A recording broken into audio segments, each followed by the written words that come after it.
So the first things I want to talk about is how do you protect yourself? We're all working from home for the most part. And one of the things that I tell people is if you're working from home and you need to get to your company's files, your company's information, make sure you're using what's called a VPN, virtual private network.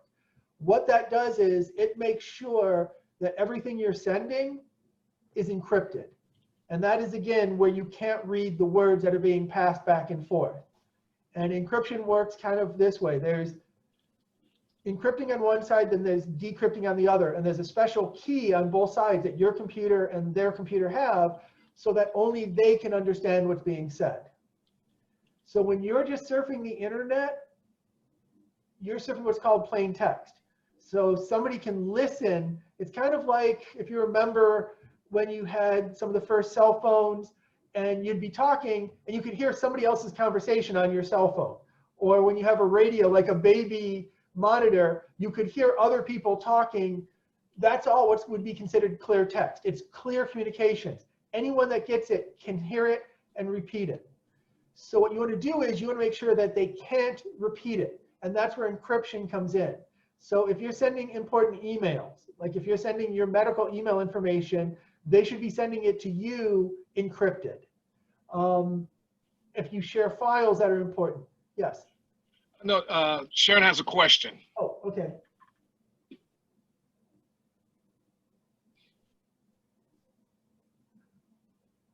Wait a second, let me see.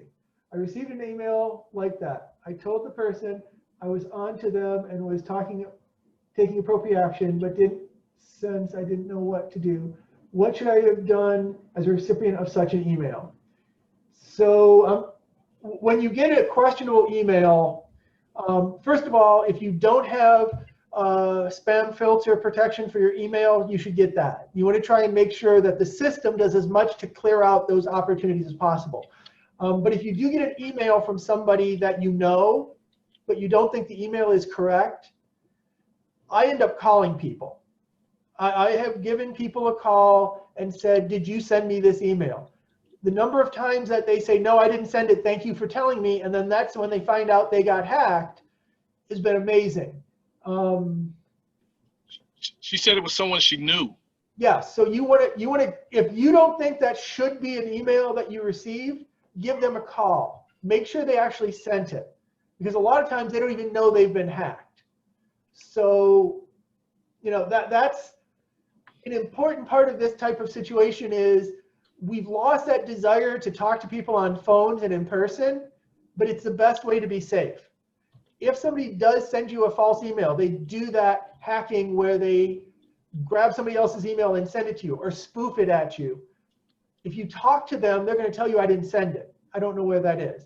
It does take a little more time, but think how much more time you're going to spend if you get ransomware and you can't do your job.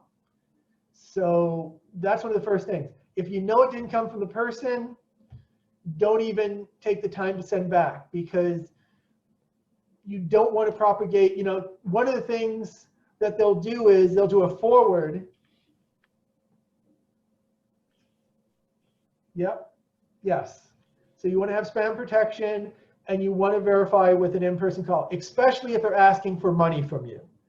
And you know, this is very much with businesses. People probably don't get that as much, but I have received, I'll get these emails from people saying, you know, this invoice is due, please remit payment here. There's no invoice we own. We don't deal with it. And I'm not a person who should be getting emails for my company. That goes to our accounts receivable. But it can be very tricky sometimes. They look official. The other thing that you'll see is you'll get an Amazon gift card. It'll look official, but when you click on it, it's a hacker thing. So when you get those, you want to see if it actually says Amazon.com and not like Amazon1.com or Amazon hashtag.com. So you can look at URLs before you click them as well. Okay. We finally get to multi-factor authentication. This is one of the best ways to kind of help protect yourself, but it's also inconvenient for a lot of people. So it can be that frustrating balance. Multi-factor authentication is just simply two ways to identify yourself. Most of us use this with banks as it is today. So you go onto your bank account, you log in, and then they send you a text message to your phone. The first authentication was your password. The second authentication is your phone. So you want to make sure that you use that for things that are very important. It can be usually to your phone. You might use biometrics. But the more factors of authentication you have, the harder it is for somebody to hack you. There was actually, on HBO Max, there's a new show called The Stewardess. And in it, they needed to hack into a computer. And usually when you see Hollywood, they show a person sits down at a keyboard and says, oh, I hacked in, that's no problem. That's not how real hackers work.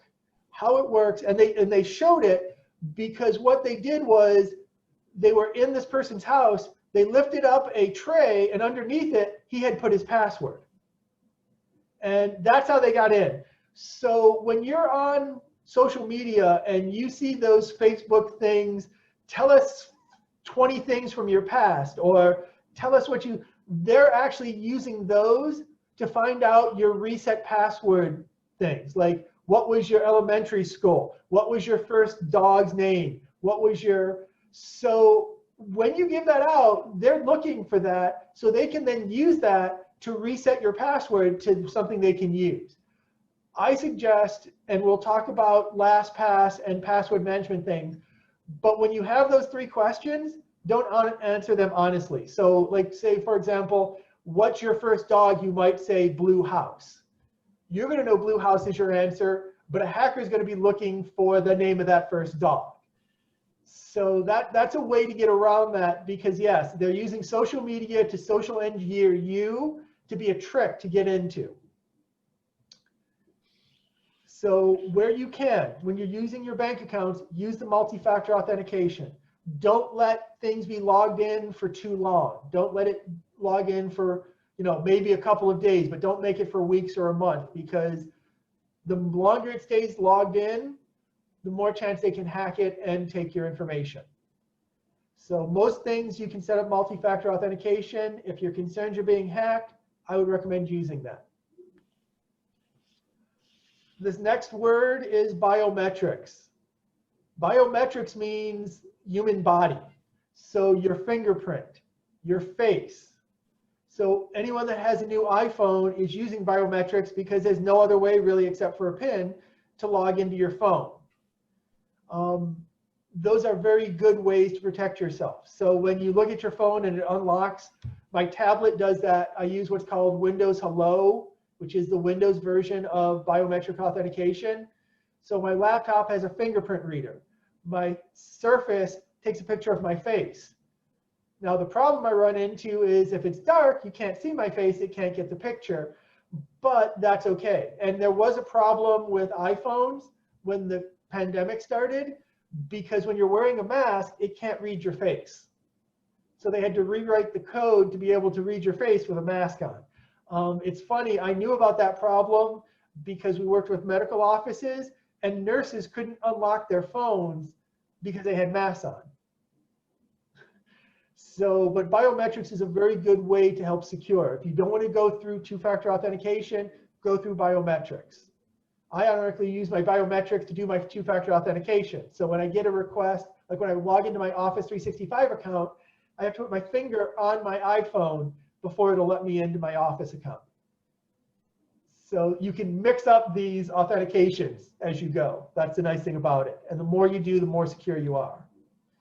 And then one of the things that I guarantee all of us do is we're bad with passwords. I have probably 350 passwords that I have to maintain. I can't come up with 350 words. I can't even come up with 350 sentences that I could keep. So I use what's called LastPass. There's a lot of these. They're called password management systems. So I have a very complex password on my LastPass, and then that holds all the other passwords that I need. And so I have it attached to my phone, I have it attached to my tablet, my laptop, and my desktop system. And then, and the nice thing is you can attach it into Chrome, you can attach it into Edge, depending on which browser, and it will put in those passwords for you. So it'll keep all of your passwords. It'll even make complex passwords. So I don't have to remember all my passwords, it does it. But I will tell you, there is a couple of dangers you want to, yes, it is like keychain on the Macintosh. I'm not a very good Macintosh person, but I do know keychain. So it works the same way. And Chrome will tell you that they have a password management, but everybody in the security world has said they don't like Chrome and Edge's password management because it's not as protected as it should be. So I always say no if I care about the account. There's some things, like there's some game accounts I have that if somebody hacks it, I don't care. But for most of my accounts, I use LastPass to protect myself.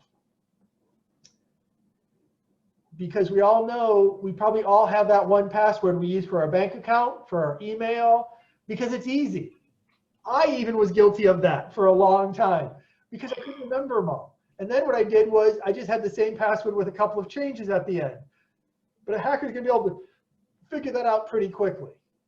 Once they get one, and the problem is if they hack in and, like, for example, if Facebook has a breach, they'll get your Facebook password. If your bank password is the same as your Facebook password, they now have your bank password.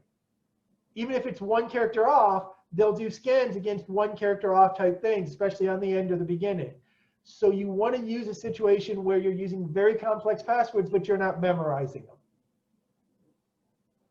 And then the nice thing is if you use LastPass, so my LastPass uses biometrics on my phone. So if I do forget my password to LastPass, because that's the other thing with a password management system, if you lose your password, they cannot get it back for you. It's gone because they encrypt everything.